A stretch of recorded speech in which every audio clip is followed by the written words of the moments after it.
So, as per your requirement, so once again, I will take the previous class. That's what Hume-Rothery rules. Hume-Rothery's rules for formation of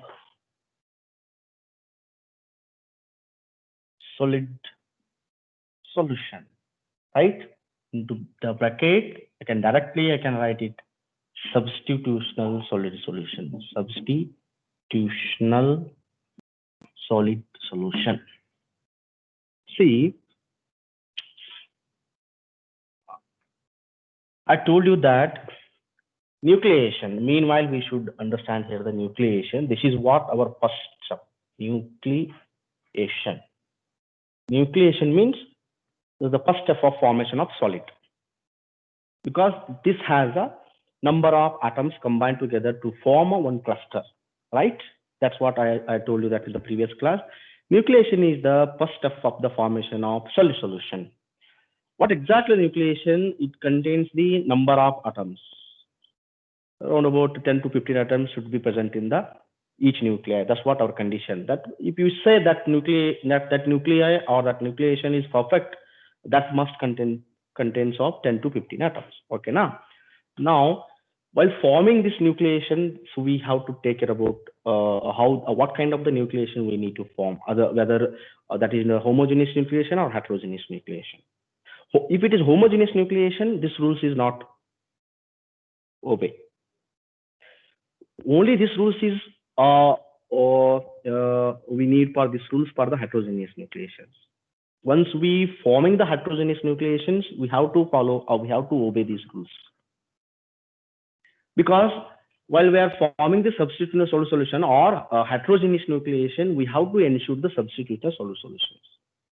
But many of our initial applications, we have to form the heterogeneous nucleation. Homogeneous nucleation is restricted because homogeneous nucleation is made by the pure atoms. Finally, that whatever the component and material, whatever the construction or mechanism which we can produce, or you can assume it is components. If you are producing the components by achieving the homogeneous nucleation, may that component becomes soft in the nature. For the particularly that material is formed by the homogeneous nucleation, or it is a pure solution. Whatever the solution, solid solution we have, that is a pure solution, because all the atoms are belongs to the copper only, all the atoms are belongs to the aluminum only, all the atoms are belongs to the gold only. So in homogeneous nucleation, the best example for the homogeneous nucleation is silver and gold. Silver and gold are very soft material in nature. We cannot take those kinds of the material, such kinds of the materials into the industrial applications. I hope you understand now. Best example for the homogeneous nucleation or homogeneous formation, homogeneous solid solution, that is silver and gold. Silver and gold are the soft materials. These two materials are not suitable for the industrial applications. That's what we need to form the heterogeneous nucleations. We have to have a heterogeneous nucleation, or we have to have generate the heterogeneous nucleation. While forming the heterogeneous nucleation, we have to achieve the substitutional solid solution. That's very, very important. Because here we don't have only one component, as like aluminum and as like a silver and as like a gold. Here we have a n number of elements combined together to form one new material. In that sense, we have to ensure the substitutional solid solution. This is our condition and this is the challenge. Then only your nucleation is, that is, we can call it as a heterogeneous nucleation. Otherwise, we cannot call it as a heterogeneous nucleation. If you have or if you achieve the heterogeneous nucleation, definitely we can expect the mechanical properties. That material is like a steel, not like a silver and gold. If it is like a gold, we cannot suggest these gold materials into the industrial applications. Suppose it is a steel, we can suggest these steels into the industrial applications. The steel is formed of the heterogeneous nucleation. That's what we have to achieve the heterogeneous nucleation. In that sense, we need to follow some rules. That's what Hume-Rothery is given some formula. You have to follow that formula. Definitely, you have to achieve the perfect heterogeneous nucleation by forming the substitutional solution or by maintaining the substitutional solution. Definitely, you are going to achieve the heterogeneous, or that heterogeneous nucleation should follow by the substitutional solution, not interstitial solution. That also is there. While forming the heterogeneous nucleation, there are chances of two types of the solutions may form. Two types of the solutions it may form. While forming the heterogeneous, there is a chance of substitutional or else interstitial. There are two types of the solutions here. One is a heterogeneous, one is a substitutional, other one is a interstitial. We may expect these two solutions while we are forming the heterogeneous. Always we try to avoid the interstitial solution by achieving the substitutional solution. If interstitial solution is formed, then again we have a lot of problems in that particular. Eventually, we have a lot of problems in that material, and that is not a perfect process. Again, whatever the mechanical properties we can expect, that we cannot achieve. That will not approach our requirements. If your heterogeneous nucleation is followed by the interstitial solid solution, that may not approach our requirements. That's what first condition, we have to form the heterogeneous nucleation for our industrial application, and that must followed by the substitutional solid solution. Sir, how we can achieve directly substitutional solid solution? In that sense, or in that cases, we should follow the Hume-Rothery rules. That's what Hume-Rothery said, that if you want to form the if you want to form the heterogeneous nucleation, then you have to follow the substitutional solutions. For that, you have to maintain some rules. That is what the Hume-Rothery is given some rules. If you follow these rules, definitely your heterogeneous nucleation is followed by the substitutional solution, because we have to construct the heterogeneous nucleation. But the second, that is what our aim. Our aim is to form the heterogeneous nucleation. But the condition is, but that heterogeneous nucleation should be followed by the substitutional solution only, not interstitial. There are two chances of formation. One is the interstitial, other one is the substitutional solution. When we are thinking about the heterogeneous nucleation, once we are thinking about the heterogeneous nucleation, there may be the two chances of solid solution will be a form. One is the interstitial, other one is the substitutional. But interstitial, we don't want. Directly, we have to hit to the substitutional solution. How we can hit directly, how we can achieve directly, how we can follow directly the substitutional solution, then you have to follow the rules. That's what. One is crystal. One is crystal size, right? The first condition is crystal size from the Hume-Rothery rules. Second is atomic radius. Atomic radius. And third one is chemical affinity.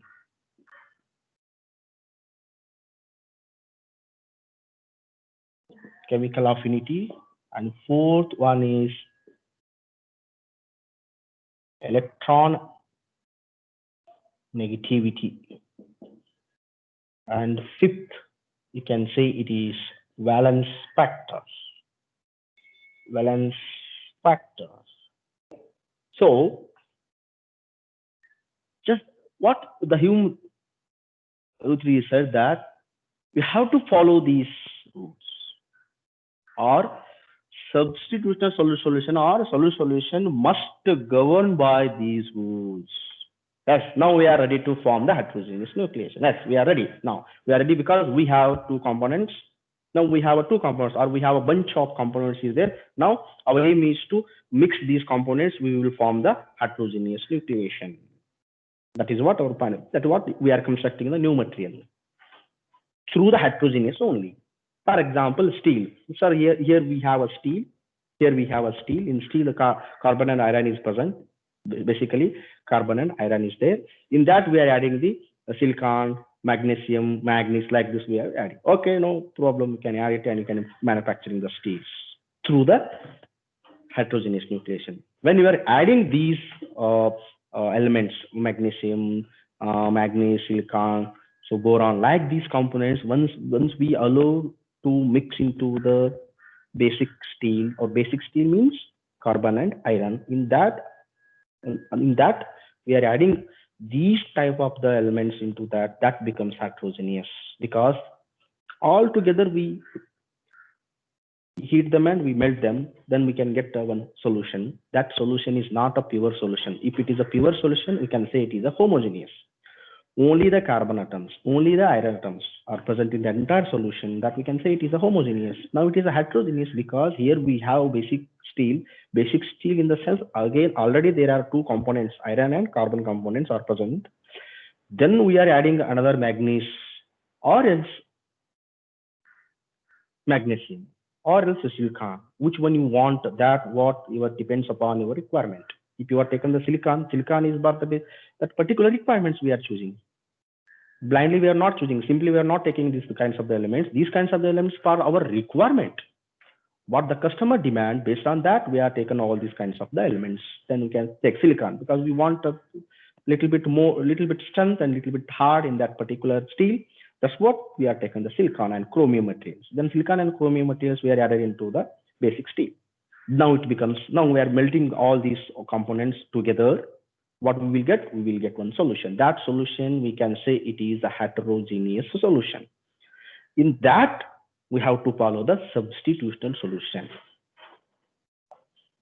In that, interstitial also maybe there will be chances of formation of the interstitial. How the interstitial means that, for example, now we are adding the magnesium. Now that magnesium atom is replaced by any one of the carbon or iron atom, or else that will take the in between the places, because iron is there, carbon is there. In between the iron and carbon, suppose that magnesium will take place in between the carbon atom, that we can say it is interstitial.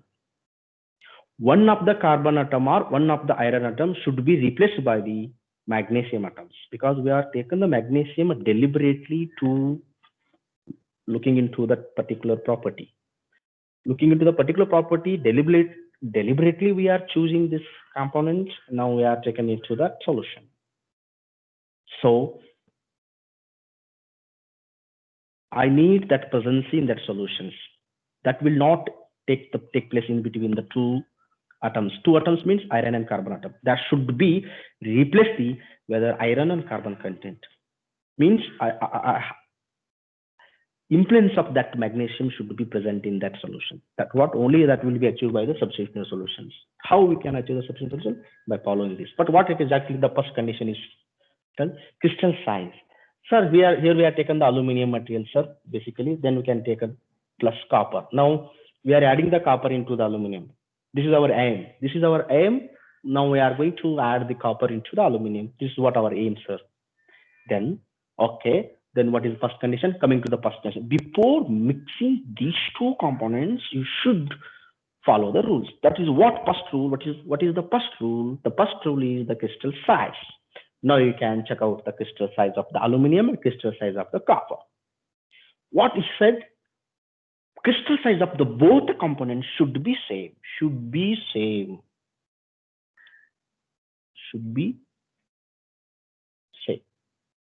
Crystal structure of the both samples, which are those copper and aluminum. Our aim is to mix the copper into the aluminum. Now we have to have that information regarding the crystal size of both the components. If aluminum has FCC structure, then copper also have to have the FCC structure. Suppose if it has BCC structure, then the rules is break. Then that is not a rule. Now you are crossing the rule. So if you cross the rule, what will happen? That will not a substitutional solution. That may encourage us to form interstitial solution, because now you are breaking the rule. If you break the rule, that may encourage us to form the interstitial or intermediate, not intermediate. There should be a perfect. That's what we have to follow this condition. Both components should has FCC structure. One is FCC, other one is BCC. No. Again, the rules will be wrong, right?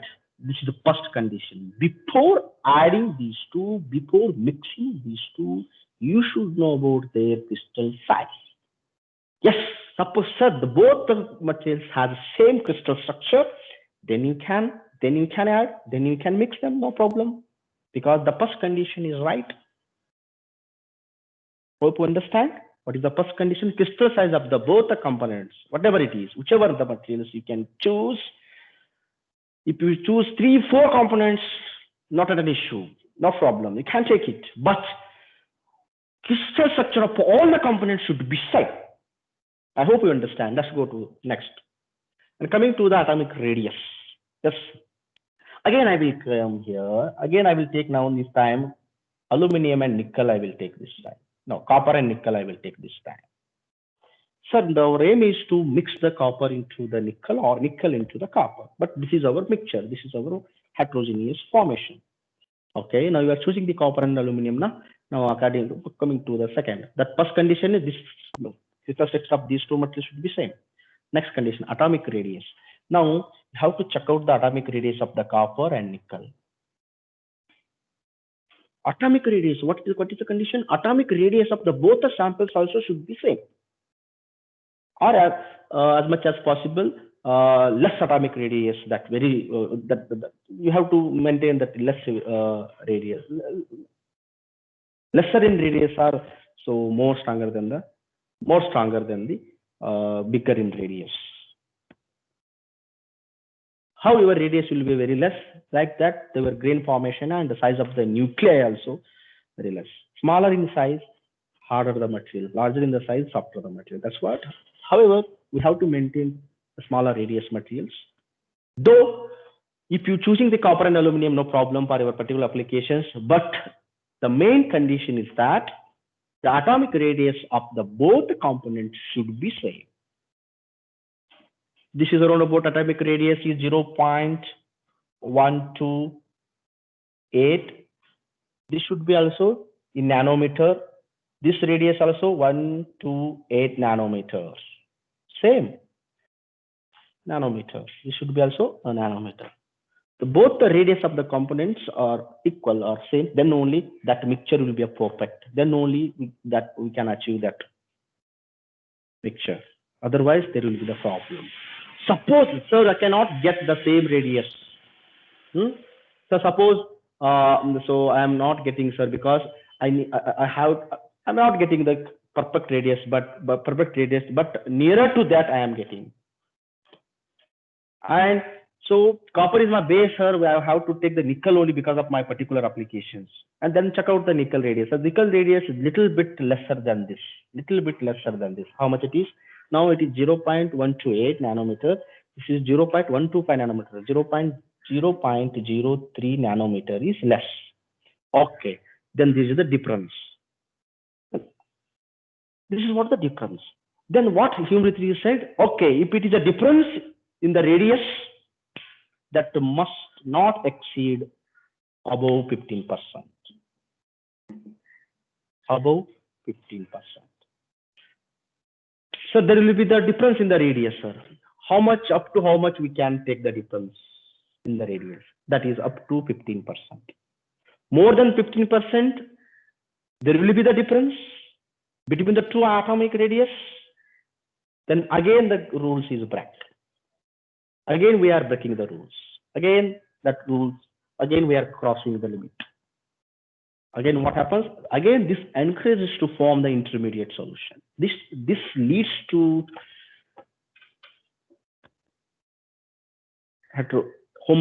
this leads to take the intermediate or interstitial solution, formation of interstitial solutions. That's what we have to ensure the perfect match between the two atomic radius. 0.28, that also should be 0.28 or 26 or 27. Okay, it will be work out. Up to 15%. The difference between the radius, whether it is a less or more as compared to the both the materials, or maybe the nickel is less or copper is less, no problem.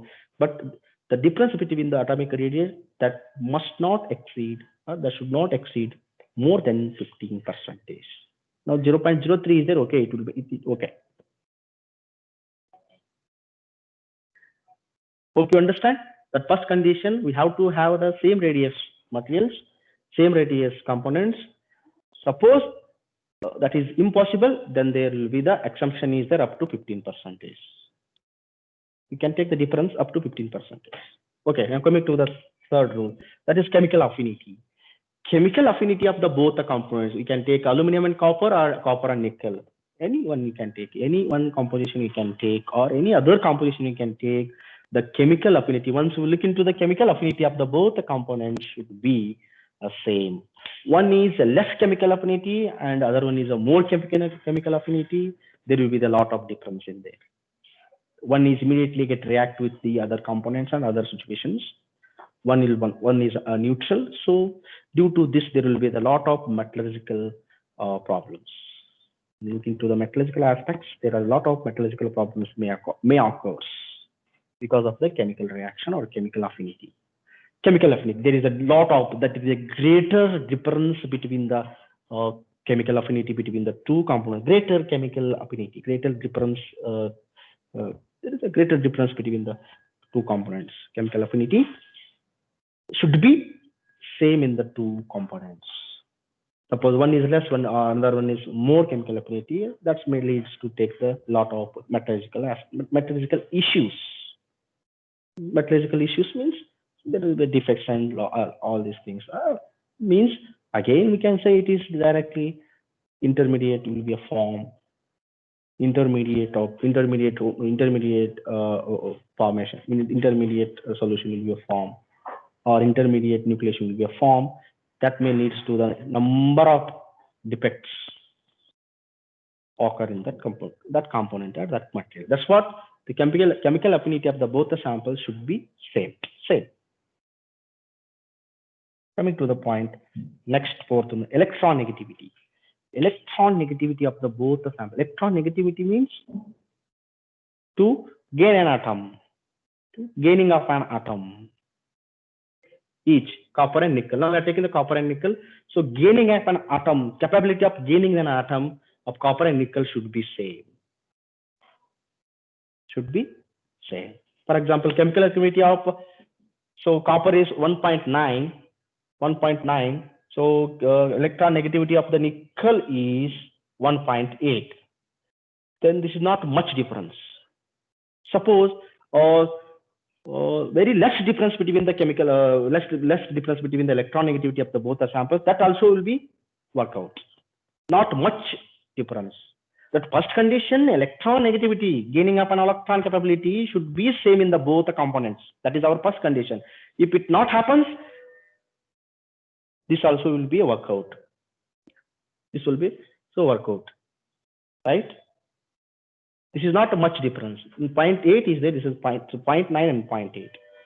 If the greater difference between this electron negativity of the both the components, both the samples, that may also lead to the formation of intermediate. So electron negativity of the both the sample also should be same. If there will be a difference in the both the components, that will be very less. We have to maintain the very less difference in between the two components. The greater difference that may lead to take the intermediate. Valence factor, last one. The valence factor. So valence factor of the both the samples should be same first. For example, valence factor means dissolving capability. For example, here I am taking copper and nickel materials. So copper and aluminum materials. Sorry, aluminum and nickel material. Aluminum so has a more valence factors. Nickel has a less valence factor. This valence factor should be less. If less valence factor, dissolving capability is more. This is the valence factor means dissolving capability of ability to dissolve of that particular components. If, for example, aluminum has higher valence factor, the dissolving capability of aluminum is very less. Particularly, nickel has a less valence factor. Which metal has a less valence factor? That metal will dissolve more. Which metal has a more valence factor? That will not dissolve completely into that base material. Right? The valence factor should be less and should be same. So directly I can say it is aluminum has high valence factors. Aluminum has high valence factor. Due to that, only 0.0% that would be dissolved into the nickel, because it has a high valence factor, so that dissolving capability is 0.04% in nickel. But nickel has lower valence factor, so the capability of dissolving into the aluminum is 5%. That's just think about it. We need less valence factor, basically. Then both the materials should be same. Both the materials have a less valence factor. That kinds of the material we have to choose and mix into the solution. Hope you understand this, right? Valence factor should be same and less. If less valence factor, that both the materials will dissolve each other, they will dissolve in the solution. Dissolve capability will be more. So in that sense, we can get the proper mixture of both the samples. I hope you understand. Your madam is waiting for mathematics class. So tomorrow we'll discuss about if you have any doubts, again, we will discuss again these points, and we will move on to the phase diagrams. Okay. Now I will wind up this class. Madam is waiting for you. Right.